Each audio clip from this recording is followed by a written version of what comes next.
מזמור לדוד. אדוני רואי לא יחסר, בנותש ירביצני, על מי מנוחות ינהלני. נפשי ישובב, ינחני במגלי צדק, למען שמו. גם כי אלך בגיא צל מוות, לא יירא רע, כי אתה עמדי. שבטך ומשענתך, המה ינחמוני. תערוך לפני שולחן נגד צורריי, דשנת בשמר ראשי, כוסי רוויה. אך טוב וחסד ירדפוני כל ימי חיי, ושבתי בבית אדוני לאורך ימים.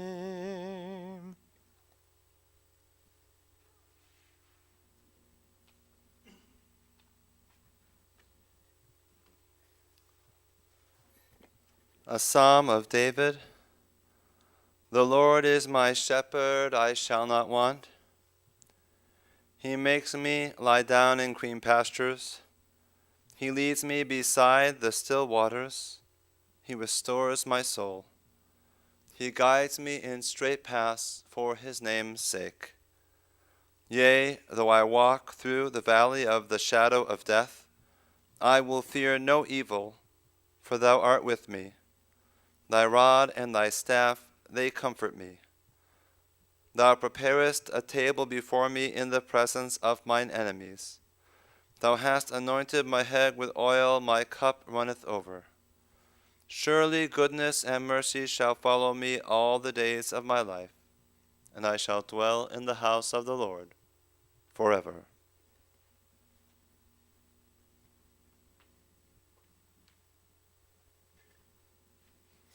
We gather this afternoon to remember with great love George Steckler, a beloved son, brother, husband, father, psychologist, musician, and friend.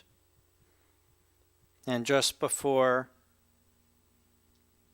the cantor began chanting the words of Psalm 23 for us, the moving military honors were performed, and there was a bugler. And I have to note that George himself, when he served in the army, was a bugler. And there's some sort of frame and fitting sense that that is how he is sent off. Now his job mostly was to rouse the troops up early every morning.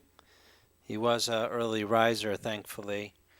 But today, the military honors, the members of the armed forces, did their part in saying goodbye and thank you to George for his service. The rabbis teach that this day, the day when we say farewell to George, should be a day of celebration. And they compare our lives to that of a ship which leaves the harbor. If you think about a ship that leaves, maybe a cruise ship or something else, it often leaves with much fanfare. Bands are playing there. Streamers and parades and balloons send that ship away. But the rabbi says at that moment there's little cause to rejoice because no one knows what seas and storms that ship might happen upon. No one knows how its journey will go. Oftentimes that ship returns home to an empty port. No fanfare, it's just brought back in, people and cargo unloaded. But the rabbis say that's not how it should be. It should be the other way. That when a ship returns home safely from a long voyage, that is when we should celebrate. And so it's the same for our loved ones. that when they go home, when they go to heaven, after a long, well-lived life, we should also celebrate and offer thanks. George has departed from this world at the age of 90, with a good name and in peace. He's left behind many in mourning. His beloved wife of nearly 40 years, 39 and a half, Eugene. His children, Laura and Courtney, Paul, Claudia, Sonia, and Andrew. Brother-in-law and sisters-in-law, John and Shirley and Mary, and many, many adoring nieces and nephews, including Eric and Deborah. George now joins his parents of blessed memory, Anna and Benjamin, his brother Eugene, and brother-in-law Jim, in their eternal home in heaven. At this point, we have several reminiscences and readings, and I'd like first to call upon George's daughter Laura to come forward.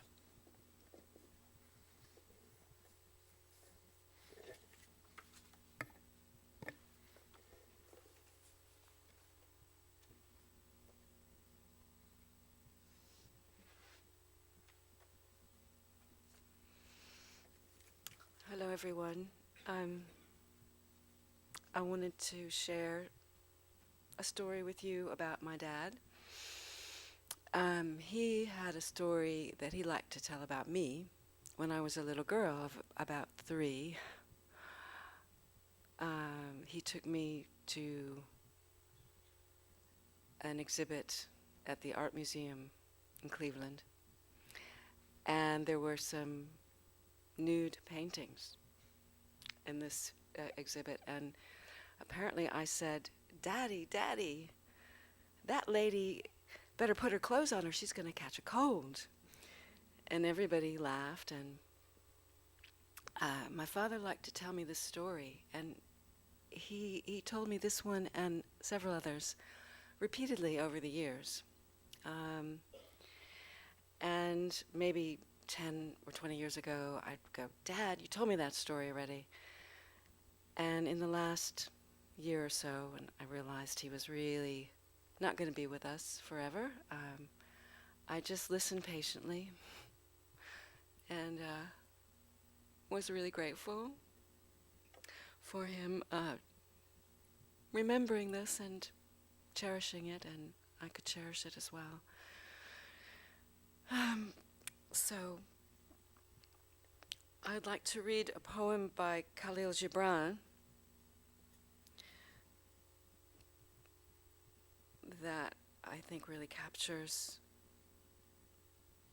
how I see death.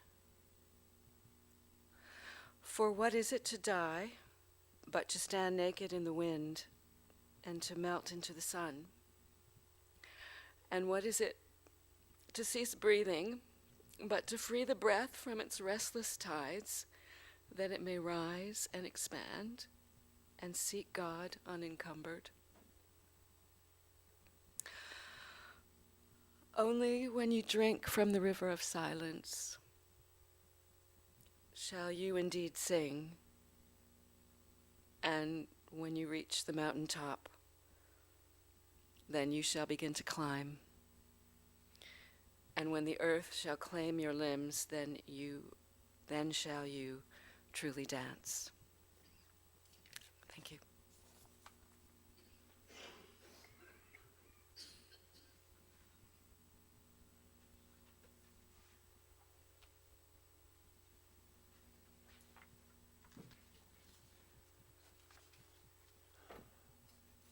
George's daughter Claudia could not be here with us today, but she is watching through the magic of technology as this service is being streamed. So Claudia, we're glad that you are with us to share in remembering and honoring your father. And Claudia wrote a very beautiful piece honoring George. I'm going to read it now. Claudia, I hope I do honor to it and to George and to your relationship. It reads as follows. These are Claudia's words.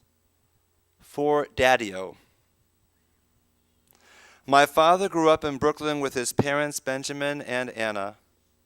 His father's main business for a long time was Service Candy Company on I may pronounce this wrong, Utrecht or Utrecht Street, Utrecht Avenue.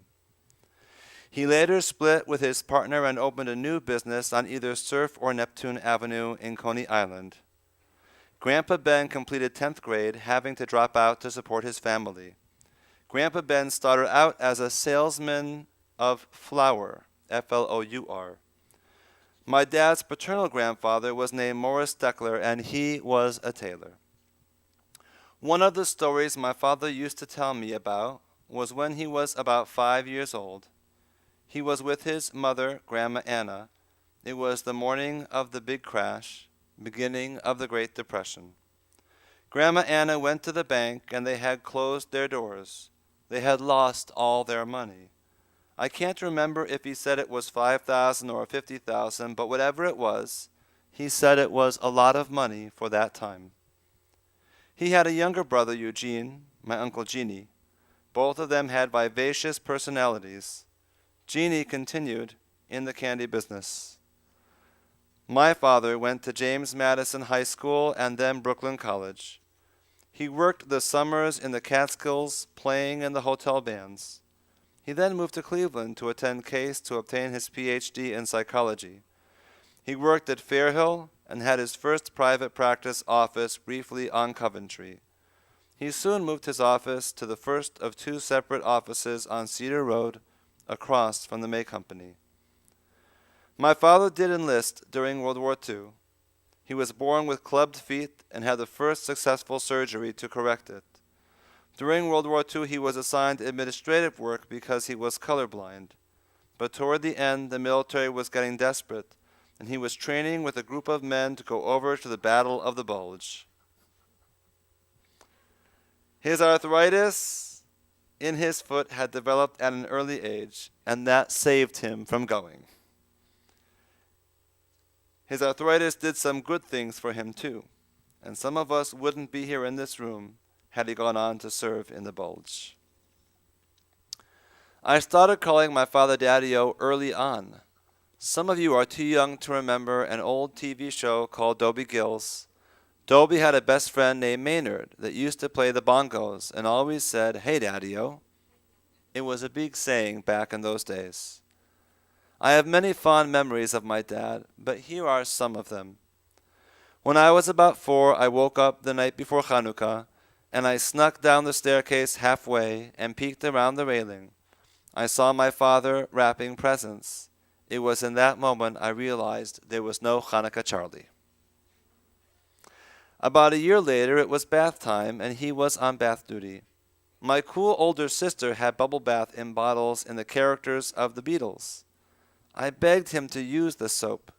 He said no, it can give you an infection.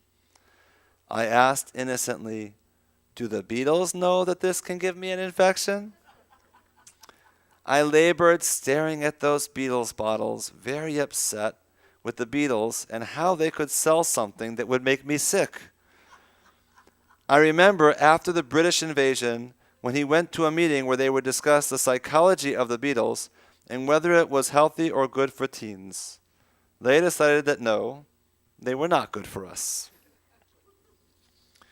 I remember going to pick up his new Fiat and wanting to drive home with him in his new car.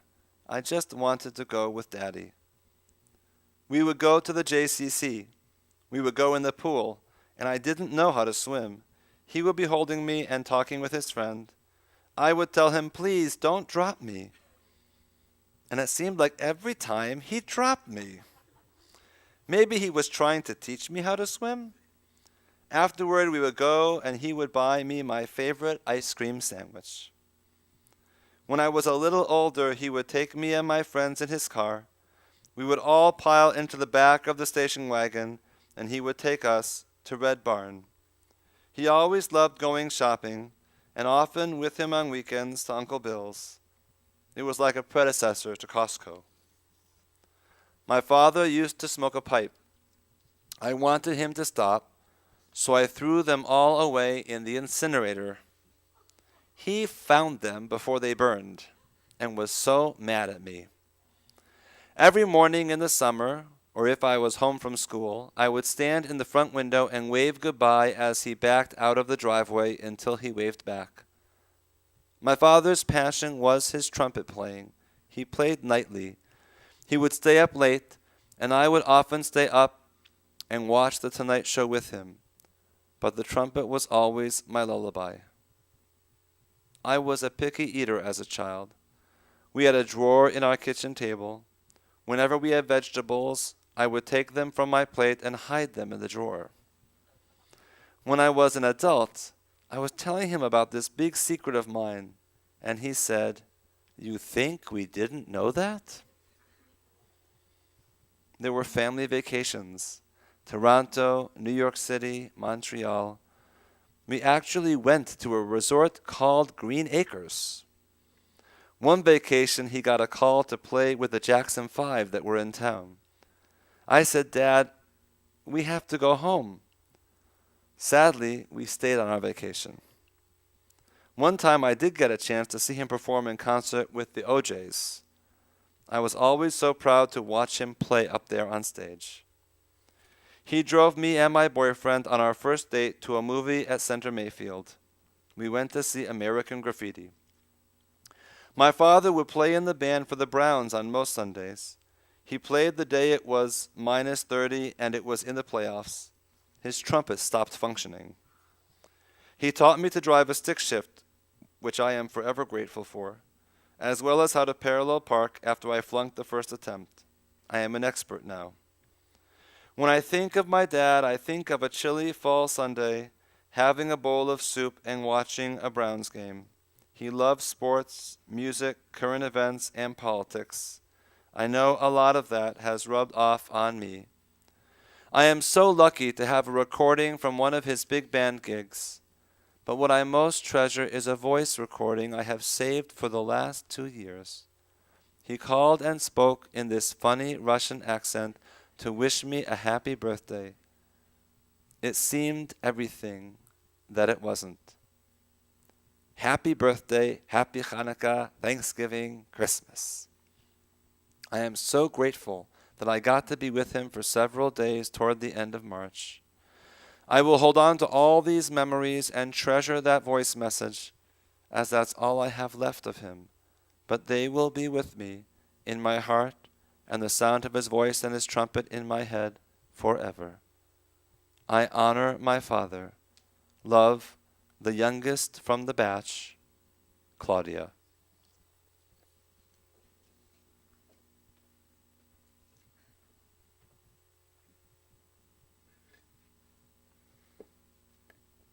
We also have a remembrance sent in from a colleague of George's, Dr. Forstner, who is out of town on vacation hiking in the natural parks.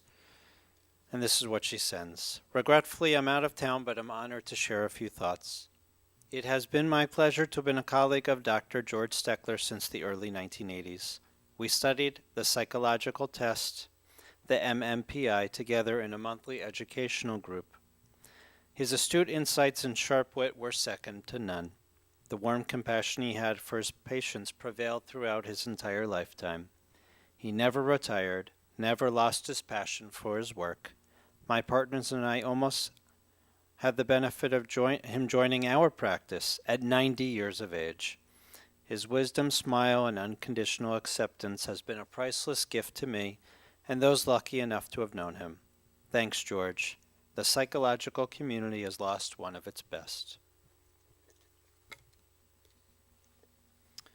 We also have one last tribute from a bandmate of his. And is J.C. Sherman here? All right, J.C., I'm told that you'll be reading this tribute. Or playing it.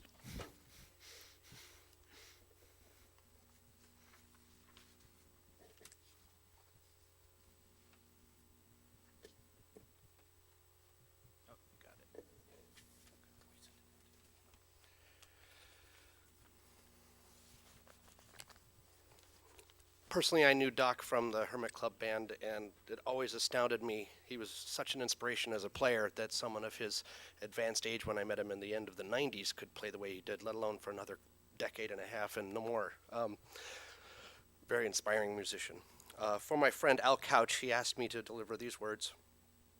I would like first of all to say that I am sorry not to be present today. The reason is that I'm playing a concert. Appropriately, it is a program of requiems by Fauré and Duruflé. I know that Doc will be in my thoughts as the concert unfolds. Doc, dedicated musician that he was, would understand my absence, I'm sure. My first encounter with Doc was not at a musical event, but in the parking lot outside of a branch of Ohio Savings. He was wearing a t-shirt with the logo of the International Trumpet Guild. And I struck up a conversation with him then and there. His friendliness and enthusiasm were immediately apparent. We parted ways, and I think I next encountered him when I joined the big band at the Hermit Club downtown. At that point, I realized what an extraordinary talent he possessed. Playing lead trumpet requires both great physical strength and musicality, and Doc possessed both in spades. I truly marveled at what I heard him play, and playing with him, leading the way, was a joy. His playing remained consistently excellent. In the last few years, Doc may have had some mobility issues, but once he was ensconced in his chair at the Hermit Club, glasses adjusted, lip warmed up, he was ready to take on the most challenging arrangements and play them brilliantly. More importantly, we became good friends. On 3 occasions, we attended International Trumpet Guild conferences together in Amherst, Massachusetts, in the company of Harry Herforth in Minneapolis, and in Grand Rapids. We also met up just last summer in Columbus at the conference here. Doc was a wonderful companion. Besides our mutual interest in all things trumpet, he had a positive outlook on life tempered with just the right amount of cynicism. We enjoyed each other's company immensely, and meals together were a highlight of our excursions to the conferences. Even as we speak, arrangements are being made for the next Hermit Club concert to take place in June. I know that despite the festivities, Doc's absence will loom large, both to the listeners and especially to the members of the band. I would like to express my heartfelt condolences to Jane and Doc's family. Knowing Doc was a privilege and an honor, and I will remember him with fondness. Al Couch.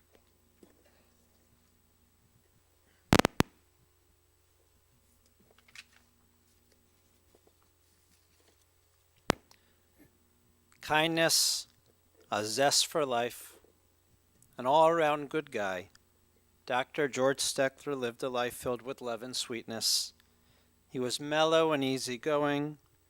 Maybe you needed it if you were in that famous Cleveland Browns band. He was independent.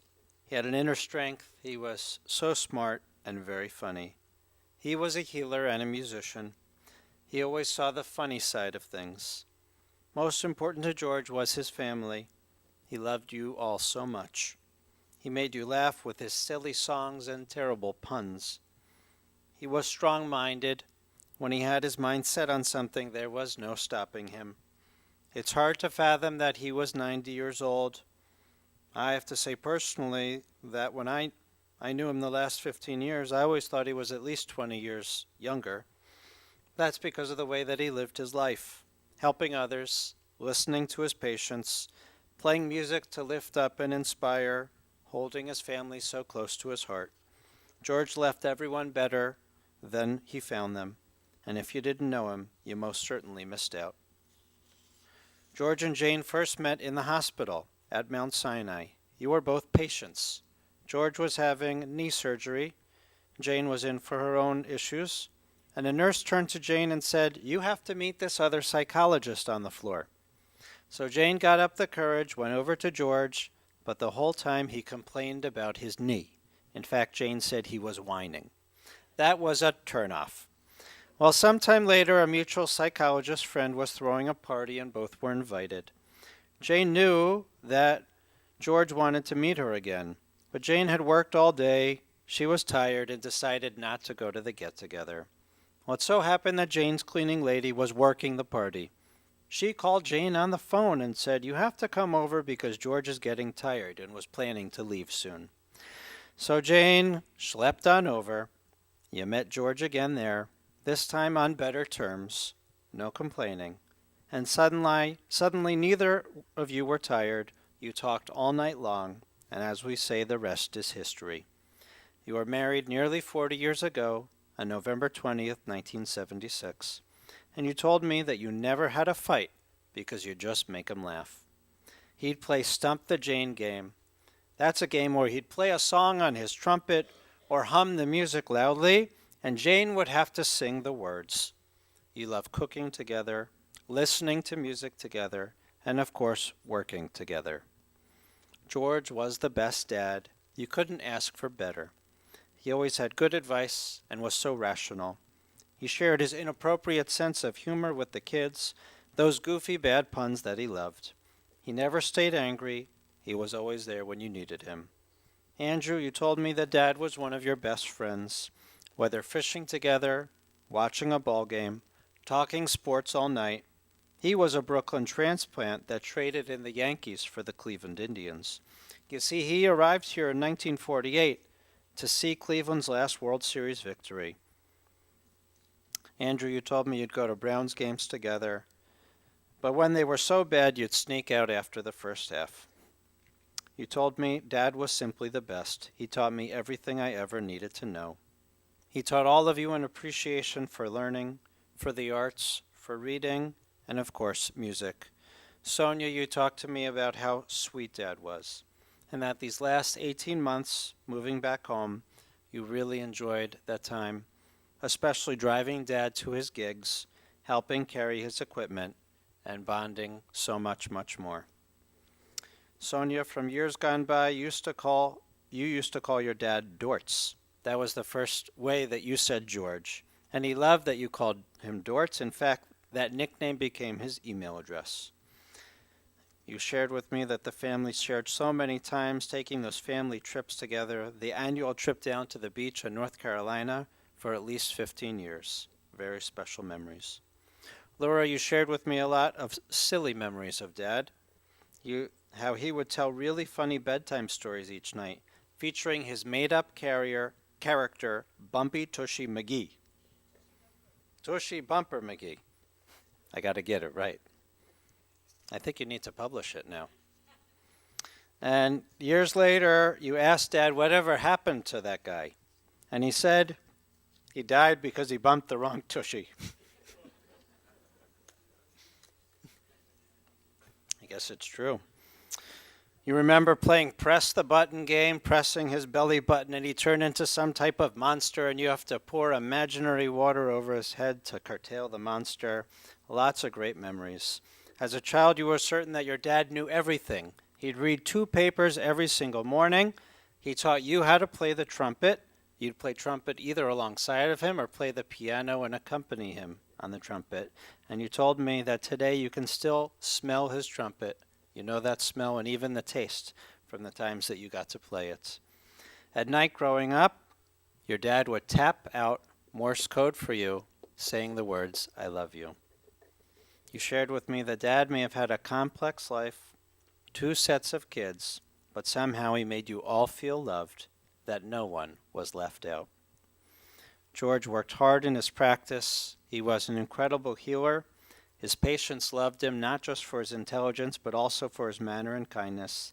And even when he was in the ICU these past 6 weeks, he would tell Jane how he needed her to follow up on all the different cases and patients that he was working with. And I know, Jane, you did it.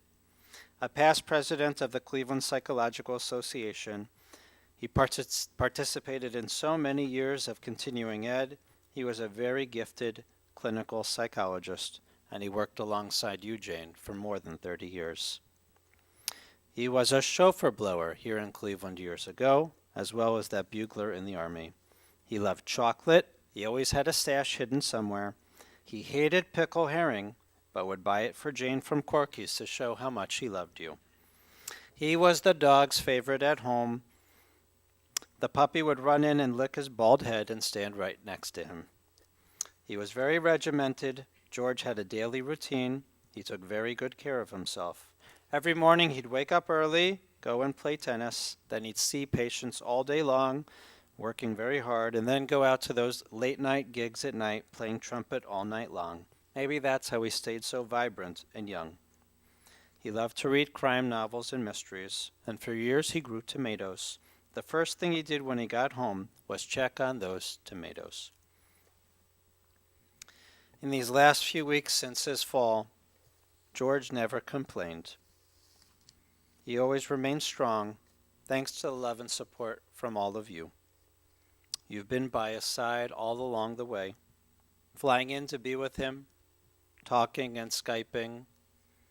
You've done everything for him, making him laugh, telling him old and new stories, simply holding his hand and telling him, I love you. You should surely know how much he loved each of you, and we all know how much you loved him. Today we can surely say that George is no longer suffering. He is at peace. May his memory always be for a blessing. Yehi zichrono baruch. And we say, Amen. We'll rise as the cantor will recite the memorial prayer.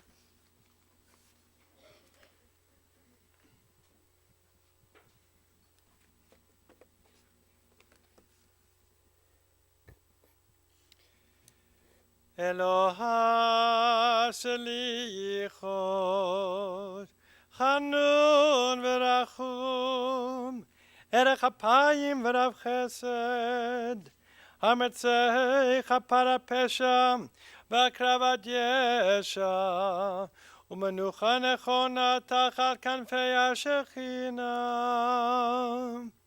B'malot kedoshim v'tehorim, כזוהר הרקיע מזהירים, את נשמת יוסף בן בנימין וחנה, שהלך לעולמו. אהנה, בעל הרחמים, זכר לו לטובה כל זכויותיו וצדקותיו, בארצות החיים, ופתח לו שערי צדק ויורה, שערי חמלה וחנינה. בשאת כנפיך, אז תראו ליהו עולמים, וצרו בצרור החיים, en nishmato, Adonai hu nachalato, v'yanuach b'shalom hamishkavo, v'nomar Amen. Exalted, compassionate God, grant infinite rest in your sheltering presence among the holy and pure, to the soul of George who has gone up to his eternal home. Merciful One, we ask that our loved one find perfect peace in your eternal embrace. May his soul be bound up in the bond of life. And we all say, Amen. Please be seated. Interment will follow at Chesterland Memorial Park, and then family will receive friends at the home, 24190 Halberton Road in Beechwood, after burial. Today until 8 p.m. we will be doing a brief service right when we do return to the house, and then they'll be sitting today until 8 p.m. They're also sitting tomorrow, Monday, from 6 to 9 p.m., and we'll be holding a 7 p.m. evening minyan service. Friends who wish may contribute to the International Trumpet Guild Memorial Scholarship Fund or to WCPN. Adonai menachem etchem, may the all-loving and compassionate God bring you comfort, bring George peace, and we say, Amen.